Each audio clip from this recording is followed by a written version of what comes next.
E aí galera do Flatout, beleza com vocês? Finalmente chegou o dia que a gente tá indo lá pra Gearhead Garage para parar o Miata e começar as modificações. Tô a caminho cheio de caixa aqui na frente porque não cabe muita coisa lá atrás, já estão todos os equipamentos lá de filmagem. Mas é isso aí, vamos lá. Olha uma Lamborghini aqui do lado. Pois é, né? Quem pode, pode. Vamos lá com o Miatinha mesmo, parar ele e começar a parte legal do projeto.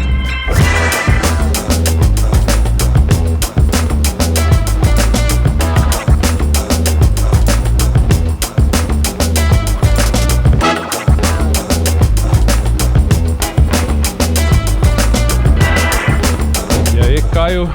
E aí, meu? Beleza? Ale, Felipe, beleza? já, cara? E aí, pessoal, esse daqui é o Caio e o Alexandre, são os mecânicos aqui da Gearhead Garage. O Ale é o cara que mexe no meu Miata já desde antes de ser meu, né, Ale? Desde antes. Desde antes, já tem uns, sei lá, uns 10, 15 anos de história Conheço com ele. esse carro por volta disso. Bom, vamos lá então pro escritório trocar uma ideia.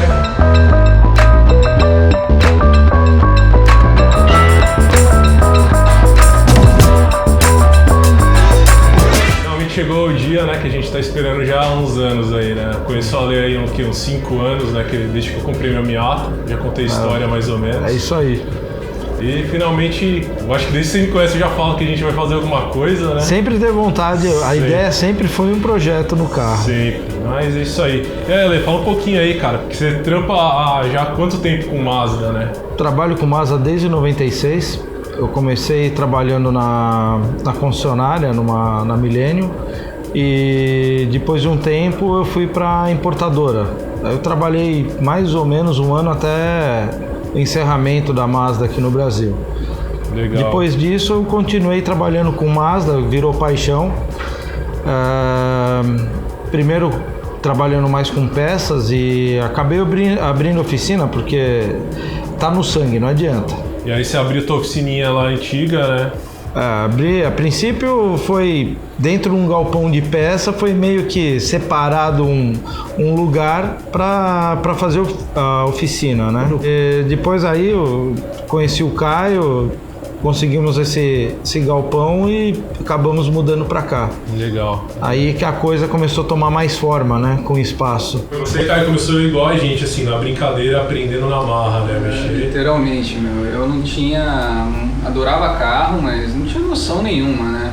Eu mesmo metia a cara, pesquisava e tentava fazer. Claro que a maioria das vezes dava tudo errado, mas eu ia aprendendo no processo, né? Muitas das vezes eu tive que pedir orientações de pessoas mais técnicas, e uma delas foi o Ale. Eu ia na oficina dele, ele me orientava em algumas situações, e aí, desde então, eu comecei a frequentar a oficina dele, ele sempre me orientava, e aí eu fui montando meu projeto, o meu Subaru, que saiu até no projeto, no Flatout. Aí, quando surgiu a ideia, né, na realidade, de montar a Gearhead, foi essa, de pessoas comuns como a gente, poder mexer nos carros, pessoas que gostam realmente de sujar a mão. Eu fico me colocando às vezes como uma pessoa que gosta como eu gosto de automóvel e não tem como mexer. Tem condomínio que você não pode abrir o capô que você é multado, e a multa não é baixa. E tem gente que até tem espaço, mas também falta orientação, não consegue, não tem coragem de começar a fazer alguma coisa no próprio carro. Então às vezes, vem aqui, começa a fazer a coisa, se não der conta a gente ajuda, entendeu? E a ideia é essa, eu não tenho problema nenhum com o cliente acompanhar serviço. Às vezes a pessoa não quer mexer, mas quer acompanhar, quer ver como faz, qual é o processo, como é que você fez. E para mim é até uma satisfação mostrar, ver. Acho que é isso aí. Agora vamos ver aí, dar uma olhada nas nossas peças aí que a gente tem, porque é bastante coisa, mas ainda tem bastante coisa faltando, né? Bora pro projeto. Bora pro projeto, que é o que interessa.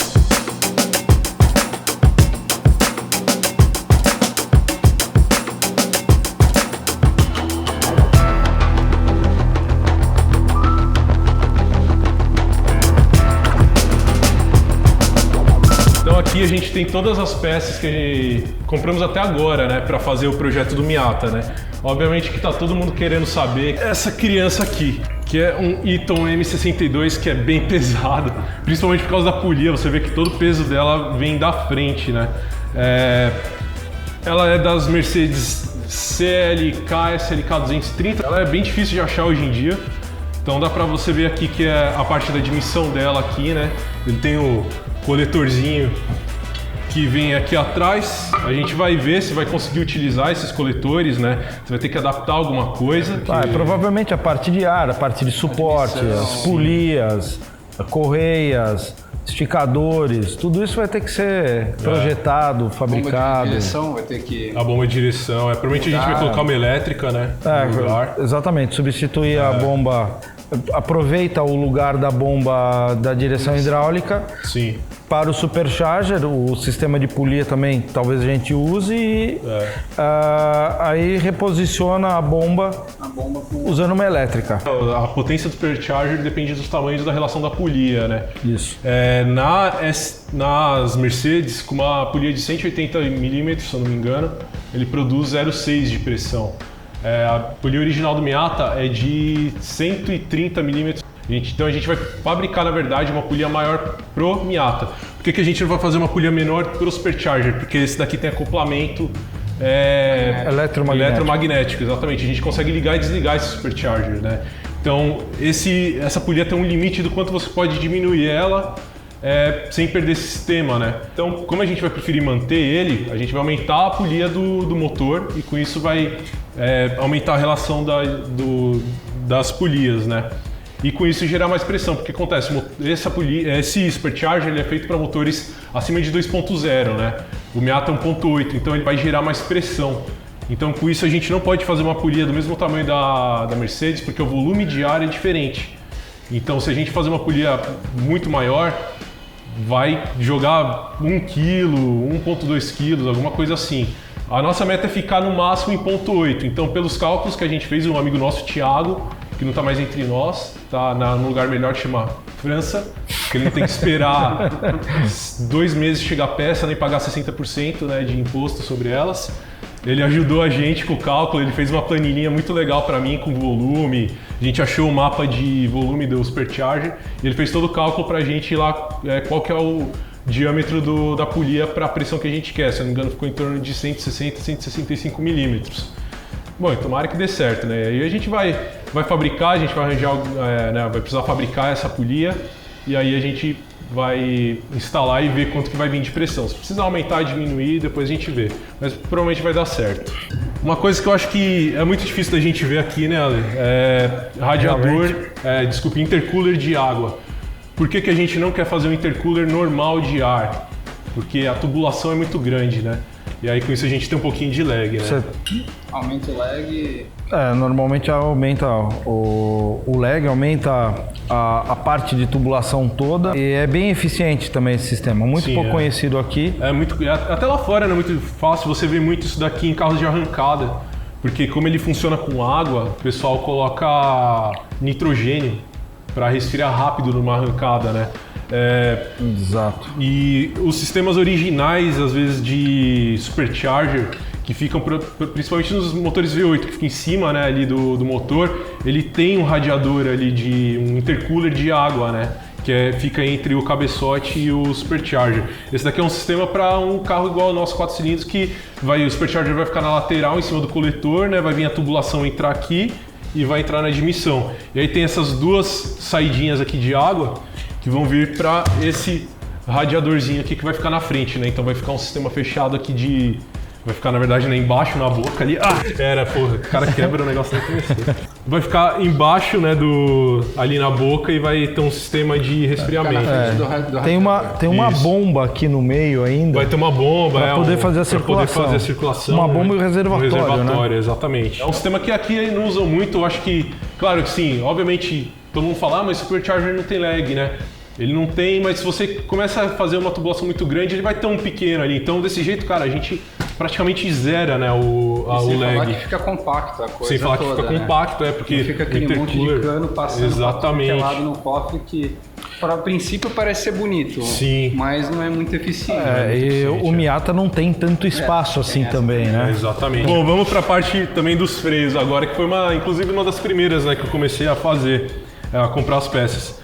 Foi baseado nos kits lá fora, né? Então isso daqui é uma pinça de 4 pistões da Willwood, Dynalite Forged. né? Cara, ela coube certinho, porque é o que eu falei, eu usei como base os projetos lá de fora, né? Então a gente tem um par aqui pra frente, né? Outro tá ali na caixa. E uma coisa que é interessante são os discos. Eu copiei essa ideia, na verdade, de um dos Midnights que a gente gravou, do Civic VTI amarelo do Renan, que ele falou que ele usava o disco do Mini Cooper 1.6. E tanto o Civic VTI quanto o Miata são carros muito parecidos de mecânica, de tamanho, são carros da mesma época, né? E até competiam entre si, mais ou menos, naquele mercado esportivo, né? O que acontece? Aí eu olhei e falei, putz, se cabe no VTI, eu acho que deve caber no Miata. E, eu vi as medidas, igualzinho do kit que eles usam lá fora. Então, obviamente, né, vai ter que adaptar a manga de eixo do freio, né? Mas isso é um trabalho relativamente tranquilo, né? Fazer uma bucha centralizadora aqui no cubo. Também a bucha. Mas, de resto, as dimensões são bem parecidas, a furação também é bem parecida. Sim. É uma adaptação bem viável. E aí é o que eu falei, né? Isso é legal porque a gente mostra que aqui no Brasil você consegue fazer a preparação do Miata sem depender de importação, né? Porque as pinças eu consegui aqui, obviamente elas foram importadas por alguém, mas eu encontrei aqui mesmo, né? Se eu tivesse comprado esse kit lá fora, ele sai $700, o que ia chegar aqui por quê? Uns 4 pau. Mais ou menos. Por aí. Com frete, imposto. Com frete, imposto, porque só de disco aqui, o peso, o frete ia ficar absurdo. Até mais um pouco, hein? Sem falar que fica mais viável usar um disco que você consegue substituir aqui, aqui, né? que é fácil de achar. E no final, se juntar tudo, deu R$2.500, R$2.600. Então, economizei mais da metade, né? Achando as peças aqui. Agora, a parte que é uma cerejinha do bolo, que é uma parte muito legal, que é a injeção de água metanol da Snow Performance, né? A injeção de água, ela funciona... num carro turbo, ele tem duas funções. Ele aumenta um pouco a taxa de compressão, porque a água é menos comprimível, né? Então, você aumenta a taxa. Sem os efeitos prejudiciais de um aumento de taxa. E ele resfria também toda a parte de entrada de ar, o ar e tudo mais. Para quem usa gasolina, né, você consegue também um avanço melhor, né, porque diminui as chances de uma pré-detonação, né? Exatamente, porque a água justamente tira. A pré-detonação vem em grande parte no aquecimento da câmera. Sim. A água, ela, como entra fria, ela diminui essa temperatura e com isso você pode trabalhar um pouco melhor o avanço. Sim, legal. A única coisa é que você vai ter mais uma coisa para cuidar, né? Sim. Então mais um reservatório que você vai ter que cuidar. E é uma coisa que não pode de jeito nenhum faltar água, né? Então, normalmente quando falta água, os carros você faz através da eletrônica uma parte para preservar, né? Então ele muda o mapa, com isso você vai perder potência e você preserva o motor. Mas o negócio foi feito para usar a água, então tem que cuidar disso também. É mais um cuidadinho. Mais um cuidado, com certeza. Aí temos aqui 2 molas, né? Eu não coloquei na mesa porque essas 2 molas, na verdade são 4, né? Tem um conjunto completo aqui. São da TEM, eu comprei usada de um amigo meu, o Thiago também, né? Porque como ele mudou pra França, eu acabei pegando algumas coisas que ele não ia usar mais no Miata dele, ficou pro pai. E eu peguei essas molas da TEM, só que também eu tô precisando muito de amortecedores, né? Porque meus amortecedores originais estão muito ruins. Agora eu peguei uma estrada ali na rua em São Paulo mesmo, como o carro treme, como ele pula, como... Tá extremamente desconfortável, né? Então eu preciso de amortecedores novos mesmo. A gente ainda está estudando o que a gente vai fazer, né? Você vai acabar usando essas molas da TEM com algum amortecedor, você vai importar umas coilover, arranjar alguma aqui. Enfim, isso é algo que ainda não está decidido, né? Mas pelo menos, na pior das hipóteses, a gente tem já as molas. E outra coisa também que a gente ainda não tem aqui, vocês viram, que é a injeção, porque também é algo que a gente ainda está decidindo o que a gente vai fazer, né? Para qual caminho que a gente vai, qual que vai ser a marca, enfim. Mas, no geral, essas são as principais. Aí temos algumas outras peças que também a gente vai comprar ao longo do tempo, que são peças que são fáceis de achar aqui, porque, por exemplo, o bico injetor, né, a gente vai acabar... Injetores, sensores, essa parte... Sim. Não tem necessidade de importar ou de se programar muito, com muita antecedência. Bomba também, né? Porque... De qualquer forma, as peças, quanto mais peças a gente conseguir no mercado nacional, mais fácil de manter o projeto. Sim. Se a gente começar a importar muitos componentes de reposição básica, a gente acaba ficando dependente de tempo de importação e o carro fica parado. Sim. Só para finalizar também aqui algumas das peças que eu já tenho aqui, né? Umas pecinhas de, principalmente acabamento, isso daqui é o kit de reparo do câmbio, né? Porque o que acontece, meu câmbio ele tá meio quadradinho os encaixes, né? Ele não tá aquela entrada suave, principalmente por causa de uma buchinha, né? Que com o tempo ela desgasta. E aí hoje em dia você tem essa reposição que é uma bucha de cobre. E há essa coifa aqui que tá rasgada do meu, né? E acaba entrando um pouco de cheiro do escape. Temperatura, o calor. Nosso câmbio no sol, você encosta ali e você sente o calor. Porque essa peça aqui tá rasgada, né? Eu tô com infiltração, né, de água no porta-malas, é por causa dessa borrachinha aqui da lanterna, né? A minha tava totalmente esfarelada, eu abri assim na curiosidade para ver, ela desmanchou na mão, né? E aí começou a vazar, e aí eu trouxe as borrachas certinhas já.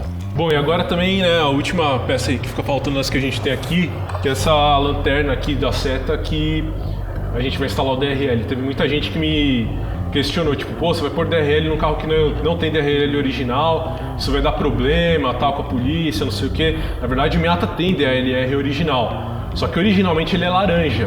E por causa da legislação canadense, né, os nossos foram importados do Canadá e lá o DRL era laranja. Então o que a gente vai fazer é adaptar para nossa, que é o quê? Colocar uma lâmpada branca, né, no lugar. O que eu trouxe é uma outra lanterna, né, diferente da original, porque o que acontece? Eu tenho ainda a original, mas as minhas eu troquei por entradas de ar. As originais são assim, pessoalmente a coisa que eu acho mais feia no design do Miata, que é o que entrega pra mim a idade dele, é isso daqui. Você olha na frente, eu acho que quebra assim o visual do carro, porque é uma coisa que é muito datada já, né? E aí o que eu fiz foi trazer um vidro claro e fumê, né? Transparente, que pra mim, putz, ainda mais no carro preto vai ficar bem show, né? O DRL é o seguinte, no Canadá usa pisca DRL, lanterna aqui nessa parte maior, e no canto ele tem já separado um espaço para seta. Então nós vamos colocar a seta aqui laranja no canto e deixar a lanterna e DRL branco, de acordo com a nossa legislação inclusive, né? Sim. Que exige isso, aqui na parte central. Então a lanterna vai trabalhar como ela foi projetada para trabalhar e vai ficar ainda dentro da nossa legislação, com a comodidade de não ter que levantar o farol durante o dia. O charme é justamente farol escondido, mas também tem o charme do farol escamoteável aberto, só que principalmente para pegar a estrada, esse que é o problema. Assim, beleza, durante a noite você tem que ligar, mas durante o dia você fica andando com aqueles dois paraquedas na frente que dá uma baita resistência, arrasto, né? Acaba dando consumo maior de combustível. Sim, querendo ou não, né? É mais para isso mesmo, e também dá uma atualizada no visual, né? Principalmente porque agora, como a gente vai ter um supercharger, não faz sentido ter as entradinhas de ar de cold air intake, porque o ar vai ser comprimido, vai ser resfriado por um intercooler, né? Então não faz mais sentido.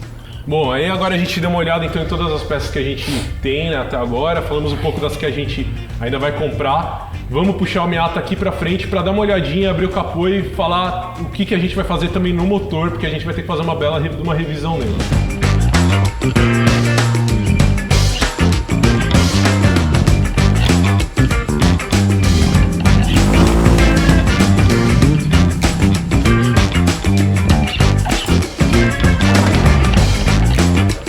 Agora a gente tá aqui com o Miata com o capô aberto, né? Vamos falar... Eu vou começar falando um pouquinho também das coisas que a gente já fez, porque é aquilo, né? Carro antigo é assim. Quando alguma coisa quebra, desculpa pra você fazer um upgrade, né? Então, por exemplo, o filtro de ar é algo que já tinha, né? Mas quando eu comprei tava bem lastimável, a gente trocou. Esse radiador aqui, dei sorte de achar um cara que tinha importado e trouxeram errado pra ele, e era de Miata, incrivelmente. Bem maior, né, Ale, do que o original esse daqui. Bem maior, é quase tem mais que o dobro da capacidade. Mais que o dobro, né? Então, pelo menos de radiador aqui a gente tá bem servido. E já foi trocado todas as mangueiras também por silicone, né? Bobinas, Ale, esse daqui é uma das coisinhas mais legais aí que a gente fez até agora, né? Essas bobinas, originalmente o carro usa 2 bobinas duplas com cabo de vela. Quando há algum problema com esse tipo de bobina, a gente depende de importação, porque nenhuma outra se encaixa bem ali. Então eu já faço uma adaptação, um upgrade usando as bobinas do Corolla, que é individual, e funciona bem junto com a central eletrônica do próprio carro. E já possibilita na troca, na substituição da injeção, de fazer a injeção e a ignição sequencial, né? O carro, apesar de ainda não estar sequencial, né? Deu para sentir a diferença na hora que coloca elas. Eu não sei dizer realmente se teve ganho de cavalo ou não, mas com certeza o motor trabalha muito mais suave. Nossa, tipo... Ganha, a vibração diminuiu. Um pequeno torque ele ganha. Torque, né? Um torquezinho ali a mais ele ganhou. E aqui entradinhas de ar, né? Que eu tinha colocado justamente para trazer o filtro para cá, né? O ar entra aqui tanto pela da seta quanto a da escamoteável que eu coloquei e vem para cá. Provavelmente a gente vai manter o filtro aqui, vai tentar algum jeito, né? Eu acho que isso vai ser legal, talvez a gente fazer depois uma caixinha e tal. Deixar o filtro mais fazer isolado, um inbox, né? Fazer um inbox, Então, Ale, o que a gente vai ter que ver aqui? A gente vai desmontar, vai tirar esse motor fora, né? Pra fazer uma geral nele, né? Vamos fazer uma revisão, que o motor já está bem rodado. Sim, 120 mil quilômetros já. Então, você já relatou um certo consumo de óleo que ele está tendo e tudo mais. Então, vamos desmontar o motor. Verificar as camisas, pistões e tudo isso e substituir o que precisa. Já que vamos estar com o motor aberto, aí já coloca uma biela um pouquinho mais forte, né? Pelo menos a biela. E troca já, substitui as bronzinas e tudo mais. Dá uma afinada melhor no motor. Faz um balanceamento de volante, vira... essa coisa toda, dá uma afinadinha no motor. Já restabelece as vedações de válvula, as guias e tudo mais. E por último a gente de repente melhora um pouco mais ainda a cosmética dele, né? Com certeza, né? Que tá uma bagunça aqui de fio arada para todo lado.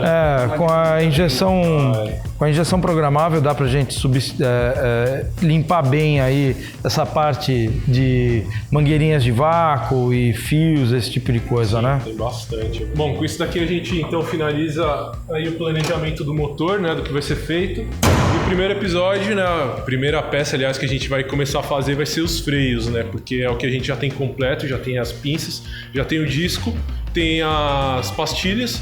Então é só fabricar, né, Ale, a adaptação da pinça, né, da fixação dela. Isso, vamos fazer o suporte entre a manga de eixo e a pinça nova.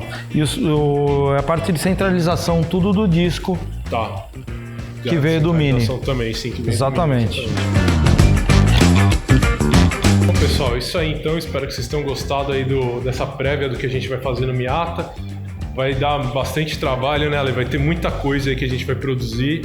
A gente não sabe aí quanto tempo vai levar, porque muita coisa a gente vai ter que fabricar, né, adaptar, mas eu sei que é a parte que você mais gosta, né? Muita fabricação, muito detalhamento. Sim. Tem que fazer tudo bem acabado, deixar realmente o brinquedo de forma... Mas quando terminar também vai ficar um baita de um projetinho legal, hein? Vai ser bem exclusivo. A ideia é... O projeto... Carro é exclusivo, ideia exclusiva. Sim, com certeza. Vai ficar bom. Vai ficar bem legal, gente. Isso aí. Valeu, Ale. Obrigadão aí. Falou, valeu, cara. Caio. Então a gente se vê aí nos próximos episódios que a gente finalmente vai começar a botar a mão na massa.